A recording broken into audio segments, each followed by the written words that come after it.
ഫിത്നകളിൽ നിന്ന് ഓടിയകലുക എന്നുള്ളതാണ്. യൂസുഫ് അലൈഹിസ്സലാമിനെ രക്ഷപ്പെടുത്തിയ മറ്റൊരു കാര്യം അതാണ്.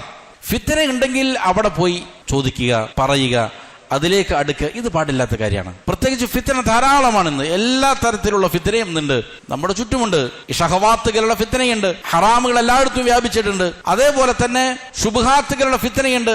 ഒരു ഫിത്നയിലും അകപ്പെടാതിരിക്കാൻ ശ്രദ്ധിക്കുക. എവിടെയെങ്കിലും ഫിത്നയുണ്ടോ, അത് അവർ തമ്മിലായിക്കോട്ടെ, ഞാൻ അതിലേക്ക് എന്ത് ചെയ്യുന്നില്ല, ഭാഗവക്കാകുന്നില്ല, ഞാൻ അതിന് ചെവി കൊടുക്കുന്നില്ല. എനിക്കത് അറിയേണ്ട കാര്യമില്ല. ചില ധാരണയുടെ ആളുകൾ സമൂഹത്തിൽ എന്ത് നടന്നാലും ഞാൻ അറിഞ്ഞിരിക്കണം, അത് ശരിയായ നടപടിയല്ല. നബി സല്ലല്ലാഹു അലൈഹി വസല്ലം പറഞ്ഞല്ലോ, ഫിത്ന വ്യാപിക്കും ഒരാൾ അവന്റെ വീട്ടിലിരിക്കലാണെന്ത്. എഴുന്നേറ്റ് നിൽക്കുന്നവനേക്കാളും ഖൈർ ഇരിക്കുന്നവനാണ്, പുറത്തിറങ്ങുന്നവനേക്കാളും നല്ലത് അവിടെ വെറുതെ നിൽക്കുന്നവനാണ്. അപ്പോ ഫിത്ന ഉണ്ട് എങ്കിൽ അതിൽ നിന്ന് പരമാവധി അകലം പാലിക്കുക. ഒരു ഫിത്ന നടന്നെന്നറിഞ്ഞോ, എനിക്കതറിയേണ്ട കാര്യമില്ല, ഞാനുമായി ബന്ധപ്പെട്ട കാര്യമല്ല, ഞാൻ ഇതിനാ അറിയണത്. ഈ ഒരു നിലപാട് വിശ്വാസം സ്വീകരിക്കണം.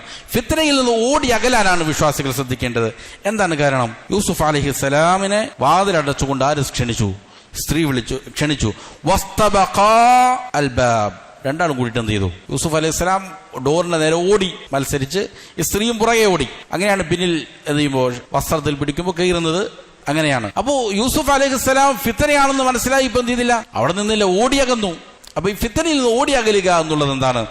വളരെ പ്രധാനപ്പെട്ട കാര്യമാണ്. അവർക്ക് എന്തുണ്ടാവും? രക്ഷയുണ്ടാവും. അതല്ല, ഫിത്നയിലേക്ക് ഇങ്ങനെ പോയി കഴിഞ്ഞാൽ സ്വാഭാവികമായിട്ടും അവരെന്ത് ചെയ്യും? ആ ഫിത്നയിൽ അകപ്പെടും എന്നതാണ്.